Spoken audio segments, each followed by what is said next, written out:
Hey everybody, thanks for joining, thanks for viewing. My name is Gordon Mullings, and I am the Unlikely Astrologer. That's my website, TheUnlikelyAstrologer.com. And of course, my IG handle is The Unlikely Astrologer if you want to follow me. This is actually a presentation that I did a couple weeks ago in a very, very corporate environment. And it was really cool because, again, it was something, again, talking about things that you're super passionate about. So I was like, you know what? I'm going for it. So I basically was like, okay, as you can see, I'm a huge lover of astrology. So I this was about 40 to 50 people, packed room.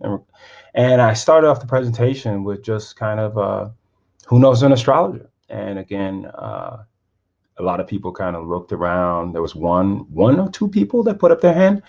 And basically I was like, hey, well, now you know one because I am one. And then you kind of heard the gasps in regards to kind of like, oh shoot, like this guy's a real astrologer. Because again, I was actually in a suit, and I don't fit the image of what you would think of in regard to astrologer. And that goes to my next slide of what people think they see. So of course, all right, here we go.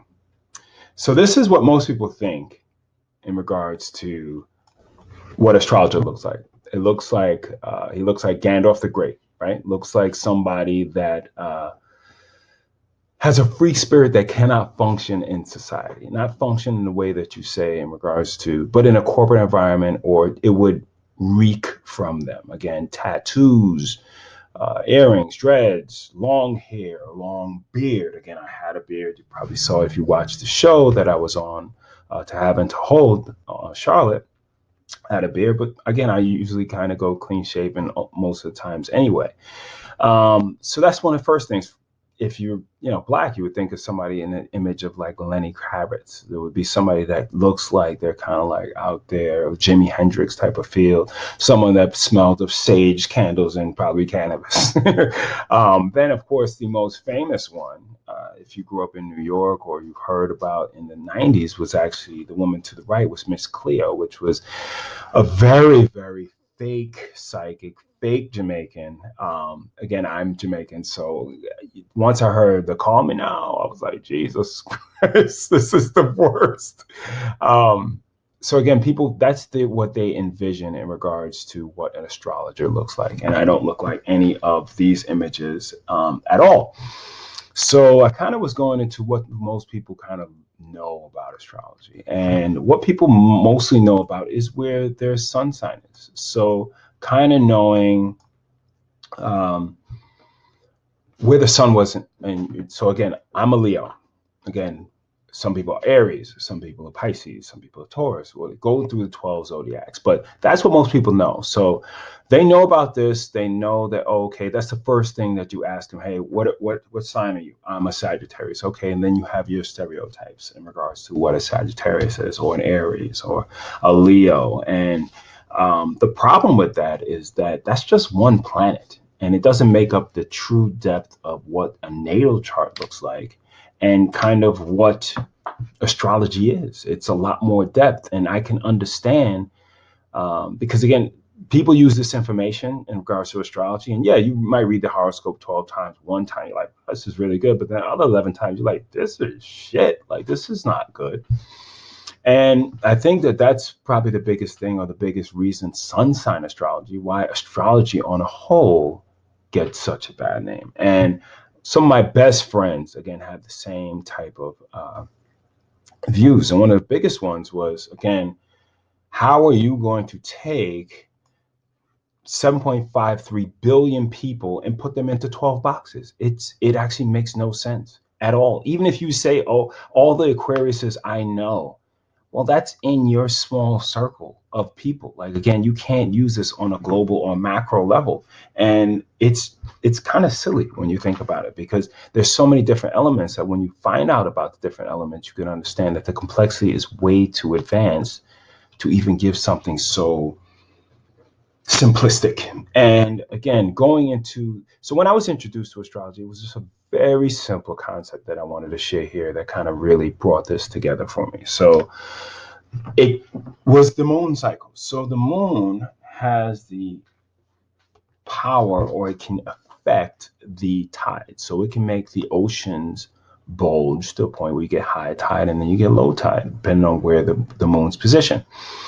Now, just to put in perspective of how massive oceans are, is one, they don't know the depth of them. The depth of these oceans is guesstimates because the pressure is too big for them to get any type of equipment that could get down that low. Two, if you look at even the Atlantic Ocean, I think it's 82 billion gallons. Like, that's how many gallons of water is in that they know of.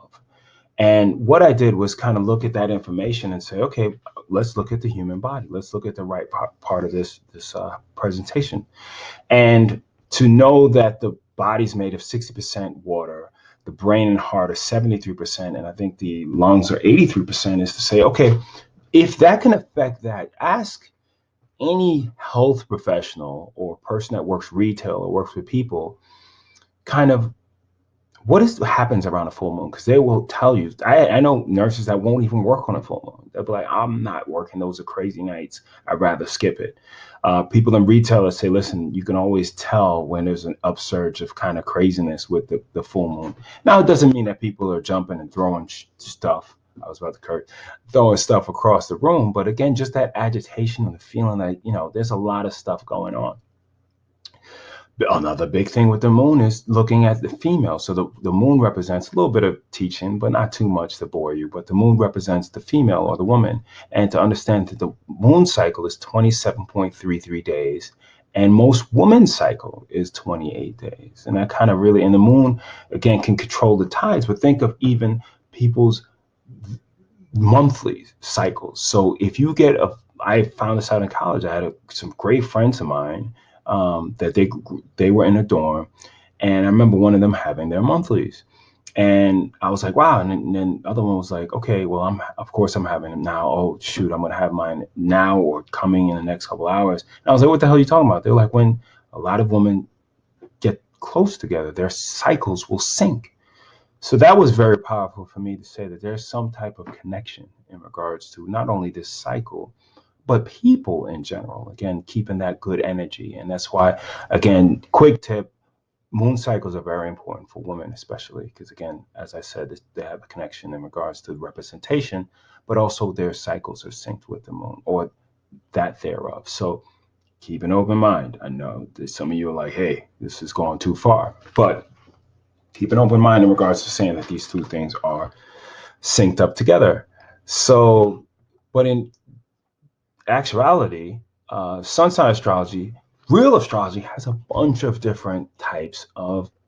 One, there's more than the moon. There's the moon, there's Venus, there's Mercury, there's Jupiter, there's Uranus, there's Saturn, there's Neptune, there's Uranus, there's Pluto.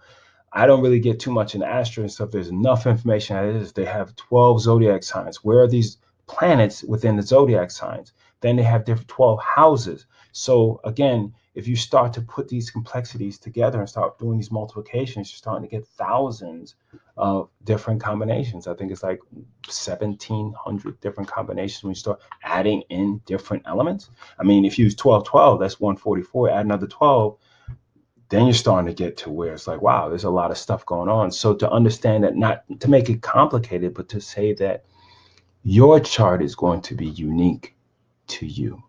It is going to be your sheet of music. It is going to be your astrological DNA. Person can be born on the same day, same time.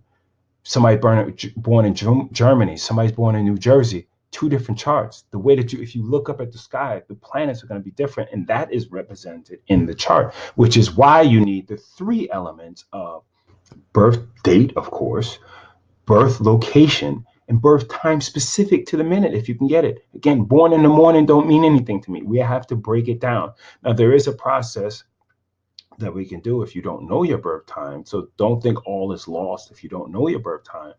There's a service that I provide called rectification that basically we would then work to see significant events and try to break down what potential time you can have.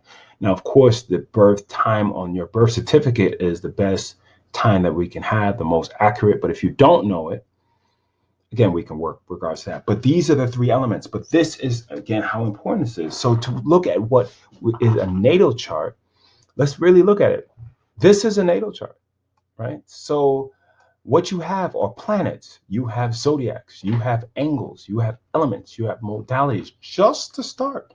So you have your planets, you have your zodiacs, you have modalities, you have fixed, cardinal, mutable, you have elements, fire, air, earth, water.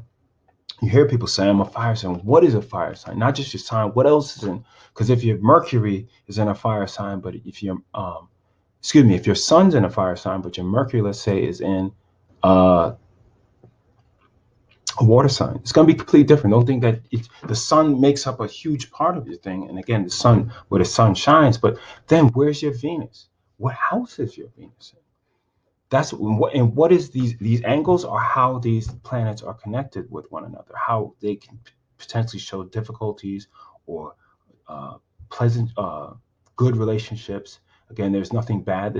So again, adding that complexity helps it to be unique to you. So again, I have people. Shoot, there was somebody on the show. One couple, they're born the same day. You would think that, oh, we think the right, exactly, like, no, you just have the sun in Aries, but guess what? Your rising sign, your Venus, your Mercury, your Mars, all these things might be in completely different houses, completely different zodiacs. That's when you're going to really know who you really are. So this helps to take the mask off of you, to show you your authentic self, to live the life that you feel, again, based that resonates well with you. Okay, this is going to be able to take the mask off in regards to relationships. Who you really are in the relationship. What are the tensions? So what I can do is I basically take these charts and then blend them together through stuff that's a little bit too complicated for this presentation. But it helps to kind of take off the mask early. It helps to say, okay, these are the things that we work well with, but these are the potential challenges. And let's just get it out. Let's just take our cards and flip them and say, okay, this is what we have going on, and this is what we can work out, and this is cool. So let's move forward. Or this is what I don't want to deal with this. So I can either exit or we're going to have a serious conversation. But again, it's the way you ever hear people say that, oh, my partner has changed. Well, it might not be as bad as you think. So you might think that this is sneaky, but sometimes people really fall in love with people. And again, they try to represent what they think the person likes. But if you're doing that, you might not be your authentic self. So if you could take off that mask, or you hear people say they've changed, well, they haven't changed. They just reverted to the mean. And that's where I want to get everybody to be like, this is who I am. And I am unapologetically me. And this is who you are. And I don't want you to change. But I just want to make sure we're on the same page. And I want to make sure there's tension. I've had people that have had a lot of tension in readings and then got married. But it's better to know exactly what it is versus kind of having this underlining tone of like, you don't get me, or I don't get myself, or maybe I did something wrong, or how did I not see this and yet see that? There's a lot of different factors, but I've really enjoyed astrology, and I found it very valuable for all of my clients that have done relationship consultations, natal chart or personal consultations. I've even had where people have done it for their kids to kind of see what resonates with their kids, because it's like, if you understand the complexity and the uniqueness of this, you ever hear somebody say, okay, I have 3 kids and one of them is just doing great, the other one's, and then this other one I can't get. Well, you might be saying something. So think of it as music. The frequency that you say, or the music that you're saying maybe you have 2 kids that like hip hop, but then you have another one that likes jazz. But if you're only presenting your information in a hip hop manner, I'm just using very simplistic thing, that other one can't really hear it as well. Or it doesn't resonate. It doesn't make their head kind of go like this. Like, okay, well, then might have another kid that likes hard rock or 70s rock that you like. So if you try to present information to one as all 3 of them are the same, and you know that they're not, well, now it can help you kind of say like, okay, I get this. Like, this is the way that, you might have somebody that's an artist, or you might have somebody that sees things or needs or it views things very differently than the other siblings. And I've found that this has been a great help in regards to that. And then we go on a deeper level and kind of look at the transits and kind of where you are. So this is a static. What you're looking at now is static, but then where the planets aren't in the sky now and how this can help you get in front of a couple of things. And this is the beauty of, again, me telling you, I'm more like the weatherman. So it's not fortune telling. This is it's 30 degrees outside.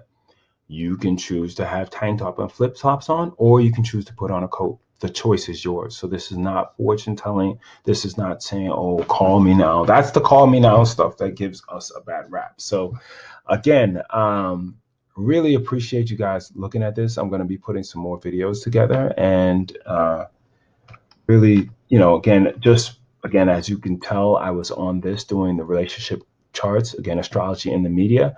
I was showed the 4 couples, but I did do actually a reading for Ty and David that didn't make the show, but it was very eye-opening. I actually gave Ty the information that I wrote out in regards to my notes for them so they can work on whatever they have. But again, it's really great to be able to express that and on a big platform. So I'm very appreciative of this, but not to make this too long. Again, keep an open mind, namaste, and enjoy. So again, if you have any comments or questions, you can email me at TheUnlikelyAstrologer at gmail.com.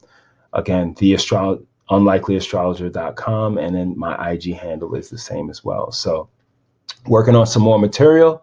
Thanks so much for looking and watching, and hopefully hear from you soon. Take care.